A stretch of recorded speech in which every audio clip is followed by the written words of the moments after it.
Hello everyone, welcome back to my channel tech by Monica. अगर आपने blogger पर अपनी वेबसाइट क्रिएट कर ली है but you don't know how to do the proper setting, then this video is just for you. In this video I will explain all the blogger settings step by step from basic to advanced so that your website looks professional, clean and fully ready for your viewers. So please make sure to watch this video till the end क्योंकि सभी settings important है।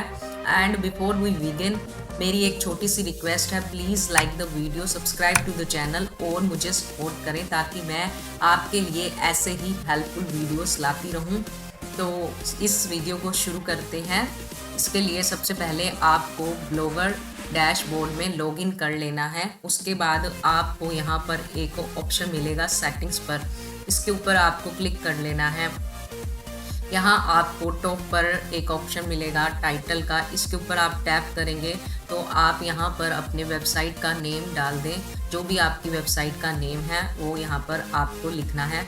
उसके बाद आता है description. Description में आपको 1-2 line लिखनी है अपने ब्लॉग के बारे में। आपका ब्लॉग कौन से टॉपिक पर है, जैसे कि example tag tips, Blogger tutorials, YouTube guides in Hindi, जो भी आपका टॉपिक हो वो यहाँ पर थोड़ा सा 1-2 लाइन के अंदर डिस्क्राइब करना है डिस्क्रिप्शन में। उसके बाद आता है ब्लॉग लैंग्वेज। अगर आपका blog Hindi English mix language में है तो आप यहाँ पर इंग्लिश सेलेक्ट करें, इंग्लिश में है तो इंग्लिश, जो जिस भी लैंग्वेज में आपका ब्लॉग है, वेबसाइट है, उसको यहाँ पर सेलेक्ट कर लें। उसके बाद आता है एडल्ट कंटेंट, इस पर आपको कुछ भी नहीं करना है। देन यहाँ पर आता है गूगल एनालिटिक्स, इसके बारे में मैं नेक्स्ट वीडियो बनाऊंगी।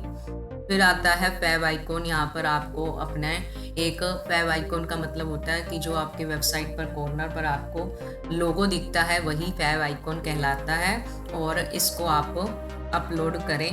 और इसके बाद आता है ऑप्शन प्राइवेसी का। प्राइवेसी में यहाँ पर विजिबल टू सर्च इंजन्स, इसको आप हमेशा ऑन रखें। अगर आप ये बंद रखेंगे तो आपकी वेबसाइट गूगल सर्च इंजन में शो ही नहीं होगी, इसलिए आप इस ऑप्शन को जरूर ऑन रखें। उसके बाद आता है ब्लॉग एड्रेस। यहाँ पर अगर आपने ब्लॉग स्पॉट पर वेबसाइट बना रखी है तो आपको यही यहाँ पर डोमेन दिखेगा, और अगर आपने कस्टम डोमेन ऐड किया तो वो भी आपको यहाँ पर शो हो जाएगा। और अगर आपको कस्टम डोमेन ऐड करने नहीं आता तो मैं आपको डिस्क्रिप्शन में वीडियो लिंक प्रोवाइड कर दूंगी, आप उस वीडियो पर जाके देख लें कि कैसे आप कस्टम डोमेन को ऐड कर सकते हैं। देन नेक्स्ट पॉइंट आता है फॉल बैक सब डोमेन। यहाँ पर आपको कुछ नहीं करना। देन उसके बाद आता है रीडायरेक्ट डोमेन। यहाँ पर आपको ये ऑप्शन ऑन रखना है। उसके बाद आता है HTTPS। ये दोनों ऑप्शन आपको ऑन रखने हैं। HTTPS से आपकी वेबसाइट सिक्योर रहती है और आपके विजिटर्स डायरेक्टली आपके वेबसाइट पर आ पाते हैं, इसलिए इसको हमेशा ऑन रखें। उसके बाद आता है ब्लॉग एडमिन्स एंड ऑथर्स। यहाँ पर आप कोई और ऑथर भी ऐड कर सकते हैं अगर करना चाहते हैं। ये अभी आपके लिए कोई खास इंपॉर्टेंट चीज़ नहीं है, इसको यहाँ पे ऐसे ही पड़ा रहने दें। उसके बाद आता है पेंडिंग ऑथर इनवाइट्स, इसको भी ऐसे ही रहने दें। ये सारे ऑप्शंस ऐसे ही रहेंगे, इसमें आपको ज़्यादा कुछ करने की ज़रूरत नहीं है। देन उसके बाद maximum post shown on main page, जो आपका वेबसाइट का होम पेज है उसके ऊपर आपने कितने पोस्ट शो करने हैं वो आप यहाँ पर लिख सकते हैं, 7, 8, 6 जितने भी, और मैं आपको सजेशन दूंगी 6 या 7 शो करें। अगर आप होम पेज पर ज़्यादा पोस्ट शो करेंगे तो आपकी वेबसाइट ओपन होने में लोड लेगी और आपकी साइट ओपन नहीं होएगी, जिससे आपकी वेबसाइट पर व्यूअर्स एग्जिट कर लेंगे और उससे बाउंस रेट बढ़ जाएगा। सो आप हमेशा ही कम पोस्ट यहाँ पर शो करें अपने होम पेज पर, 6 या 7। उसके बाद आता है image light box, lazy load images, web P images servicing.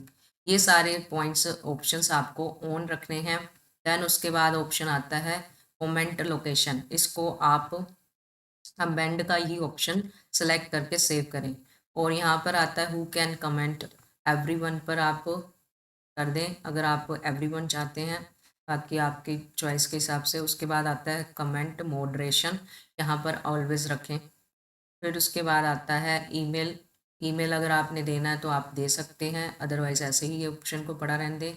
फिर उसके बाद आता है पोस्ट यूजिंग ईमेल, यहाँ पर आपको डिसेबल्ड के ऑप्शन पर क्लिक करना है। पोस्ट नोटिफिकेशंस सब्सक्राइबर इसको भी ऐसे ही रहने दें। यहाँ पर आपको कुछ ज़्यादा करना नहीं है। उसके बाद फॉर्मेटिंग के ऊपर आ जाना। यहाँ पर आता है टाइम जोन। टाइम जोन आपको अपनी लोकेशन के अकॉर्डिंग सेलेक्ट कर लेनी है। मैं इंडिया से हूँ इसलिए मैंने स्टैंडर्ड टाइम कोलकाता 5:30 दे रखा है। डेट और हेडर फॉर्मेट जो आप रखना चाहते हो वो आप सेलेक्ट करके यहाँ पर सेव कर दें। उसके बाद आता है टाइम स्टैम्प फॉर्मेट। जो भी आप टाइम चाहते हैं शो जिस वे में, वो आप सेलेक्ट कर लें। उसके बाद कमेंट का फॉर्मेट आप सेलेक्ट करके सेव कर दें। फिर आता है मेटा टैग। मेटा टैग के अंदर आप अनेबल सर्च डिस्क्रिप्शन को ऑन रखें। सर्च डिस्क्रिप्शन के अंदर आप अपने वेबसाइट पर आपने किस टॉपिक से रिलेटेड ब्लॉग्स लिखे हैं उससे उसके बारे में लिखें। 2-3 लाइन्स के अंदर एक्सप्लेन कर दें। देन उसके बाद आता है एरर्स एंड रीडायरेक्ट्स। यहाँ पे अभी आप न्यू ब्लॉगर हैं तो आपको कोई ज़रूरत नहीं पड़ेगी। कस्टम रीडायरेक्ट्स हम तब करते हैं जैसे कि कोई पोस्ट हमने डिलीट कर दी तो पुराने वाले लिंक को हम रीडायरेक्ट कर देते हैं होम पेज पर। तो ये उसमें यूज़ होता है। अगर इससे रिलेटेड वीडियो चाहिए तो बता देना, मैं आपके लिए बना दूंगी। नेक्स्ट ऑप्शन आता है crawlers and indexing. Enable custom robot TXT को ऑन रखें। और कस्टम रोबोट टीएक्सटी बहुत ही इम्पोर्टेंट सेटिंग है। यही गलत करते हैं जिस वजह से साइट मैप आप लोग गलत बनाते हैं, मतलब आपका साइट मैप सबमिट नहीं होता, सक्सेस लिखा हुआ नहीं आता। इससे रिलेटेड प्रॉपर मैंने वीडियो बना रखी है, आप वो प्लीज़ देख लें। मैं आपको यहाँ पे नहीं एक्सप्लेन करने वाली कि रोबोट.txt में क्या आपको सेटिंग्स करनी होती है। बाकी आपको स्क्रीन पर दिख रहा होगा कि मैंने रोबोट.txt में कौन सा डाला है साइट मैप। तो आप मेरी प्लीज़ पहले वाली वीडियो को ज़रूर चेक करें। Enable custom robot header tag को भी आप ऑन रखें। फिर उसके बाद आता है होम पेज टैग्स। इसमें ऑल और नो डीपी सेलेक्ट करके सेव करें। Archive and search page tag में भी all and no DP select करके सेव करें। सेम इसी तरह पोस्ट एंड पेज टैग्स में भी ऑल नो डीपी सेलेक्ट करें। फिर उसके बाद आता है गूगल सर्च कंसोल। अगर आप न्यू हैं ब्लॉगर पर तो गूगल सर्च कंसोल पे भी अपने वेबसाइट को इंडेक्स करें। उसके बाद आता है मोनेटाइजेशन।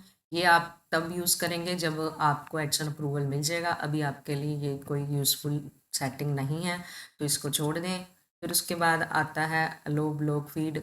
यहाँ पर आप फुल करके सेव कर दें।